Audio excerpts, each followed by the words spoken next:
Well, habang umiinit po ang tensyon diyan sa Ayungin Shoal sa panig ng Pilipinas at ng China, abay, si Uncle Sam na inaasahan ni PBBM na sasaklolo sa atin, abay nakikipag-usap kay President Xi ng China. Hindi ordinaryong usap ha. 2 oras sila nag-usap sa telepono. At hindi itong unang pagkakataon na nag-usap sila. Nung nagkaroon ng APEC na hindi nakausap ni PBBM si Biden, abay nagkita sila one-on-one doon sa labas ng San Francisco. Tumagal din ng mahigit 2 oras ang pag-uusap nila. Anong ibig sabihin nito? Habang nais ni PBBM at na kanyang mga advisors at mga senador na makipaggera sa China, ang Amerika na inaasahan nating makikipaggera para sa atin ay nakikipag-ayos ng relasyon sa China. Ano namang mensahe ang pinadadala dapat sa atin yan? Kung yung inaasahan natin na makikipaglaban sa atin ay nagnanais na mas mabuting relasyon sa China, bakit naman nila sisirain yung relasyon na yon dahil lamang sa Pilipinas? Kaya gising yung mga nananaginip na napaka-importante natin sa Amerika, hindi po totoo yan. Dahil kita nyo yung mga pinag-usapan nila, magpapakita na talagang importante sa isa't isa ang Amerika at ang China. Well, ano bang pinag-usapan nila? Well, ako po, binasi ko lang sa official summary ng White House at sa official summary ng spokesperson ng China. So ano po na pag-usapan nila? No? Well, marami po silang napag-usapan. Una-una, fentanyl. Anti-narcotics cooperation. Kasi ang fentanyl, yan po ay addicting para sa sakit po yan. Pero, yun nga po, no, karamihan na ma-manufacture sa China. So pinag-usapan nila paano masusupil yan. Yung military to military communication. O mantakin mo sila nakikipag-usap, military to military na hindi nagkakamali. Tayo, may ganyan din tayong arrangement, hindi naman ginagamit ni PBBM. O AI-related risks at saka continuing efforts on climate change and people-to-people exchange. Ano ibig sabihin ng people-to-people exchange? Yung mga tao, closer interaction between the Chinese and the American people. Kasi siyempre, ang mainit at mabuting pagkakaibigan sa panig ng mga bansa, dapat nagkakaibigan yung mga mamamayan. O ano pa? Nabanggit po ang South China Sea. Pero tignan nyo ang sabi ng White House. Biden emphasized the importance of maintaining peace and stability across the Taiwan Strait. So talagang ang gusto nila kapayapaan sa Taiwan Strait. Anong sinabi tungkol sa South China Sea? And the rule of law and freedom of navigation in the South China Sea. Ano ibig sabihin yan?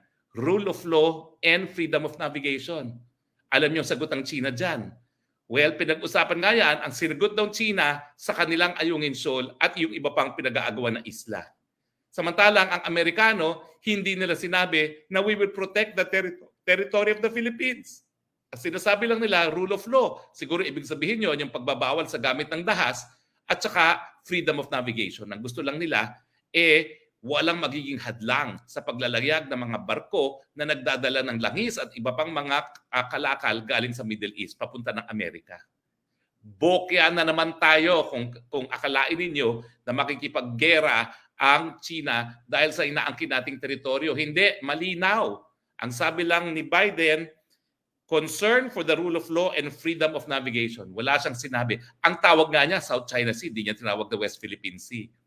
Hindi nga niya matawag ng West Philippine Sea, pa tayo umaasa na sasakluluhan tayo pag nagkagulo dyan. Kayo talaga, gumising na kayo sa katotohanan, nananaginip lang kayo. At dahil kayo nananaginip, yung pulisiya nyo, palpak. Ang buong akala ninyo, pwede nyo inisin ng China dahil sasaklolong Amerika. Wala siyang pakialam sa pinag-aagawang teritoryo. Ang gusto lang niya, hindi mahaharangan ng kahit sino yung mga kalakal na nanggagaling sa Middle East papunta ng Amerika. O ano pa, karamihan ng kanilang pag-uusap ay tungkol dun sa support ng China, dun sa Russia's defense industrial base, at saka yung problema sa Korea. Kasi nga, yung Korea na yan, nuclear arms ang pinag-uusapan. At hanggang ngayon, wala pang solusyon. Naalala nyo noon si Trump, ginamit pang emissary itong si President Duterte dati para makipag-usap doon sa leader ng North Korea. O tapos ayan, yung Nagrereklamo ang Amerika kasi talo na siya sa kapitalismo na sila nag-imbento. Nagrereklamo sila na napakadaming pinoproduce ng China, lalong-lalo na doon sa mga renewable energy, yung mga solar panels na pinagbabawalan na ngayon pumasok ng Amerika. Eh siyempre, labag yan doon sa rules ng World Trade Organization na dapat hindi binibigyan ng hadlang ang kalakalan. Bawal yung paggagamit ng taripa para malimitahan ang kalakalan. No? So, pero yan ang concern ng Amerika dahil natalo na sila ng China pagdating sa renewable energy. At saka, itong Amerika kasi, hinaharangan yung pag-export ng high-tech technology sa China dahil ayaw nilang kinokopya. Ang sabi naman ng China, hindi sila papayag niyan dahil may karapatan talaga sila mag-develop ng high-tech industry nila dahil yan ay kabahagi ng kanilang kalapatan na maging isang developed country. Okay? Pero ang sabi nga nung parehong leader, kinikilala nila yung importansya ng bukas na mga channels of communication. Ibig sabihin, pag-uusap. Kinikilala din nila ang importansya ng high-level diplomacy and working-level consultation. Paano si BBM? Wala, hindi nakikipag-usap. Ang ginagawa, tawag sa Amerika, saklolo! Ano ba naman yung gamitin mo, yung iyong pinagkasunduan na mag-uusap kayo ng high level kapag merong mga aberya? Pinagkasunduan yan sa harapan pa ni President Xi, hindi naman ginagamit. At palaging estilo, saklolo, tulong, Amerika. Mahiya naman kayo sa sarili ninyo. Saan ka naman nakakita na nagtatapang-tapangan, tapos tatakbo naman pala kay Uncle Sam para makipag-away, para kang siga, dahil alam mo may mas malaking siga, na may mas malaking siga naman, nanliligaw doon sa gusto mong awayin. Yan ang sitwasyon natin ngayon pagdating sa China. Nininigawan ng Amerika ang China, inaaway natin ang China, and yet sinasabi natin doon sa nanliligaw, bugbugin mo yan para sa akin. Hello, hello kayo. Hindi yan mangyayari. Wala pa ring alternatibo po sa mabuting pag-uusap. Lahat po yan nadadala sa mabuting pag-uusap, lalong-lalo na sa panig ng magkapit-bahay. Ulitin ko po ang ating kasabihan, makipag-away ka na sa iyong kamag-anak, huwag lang sa iyong kapit-bahay.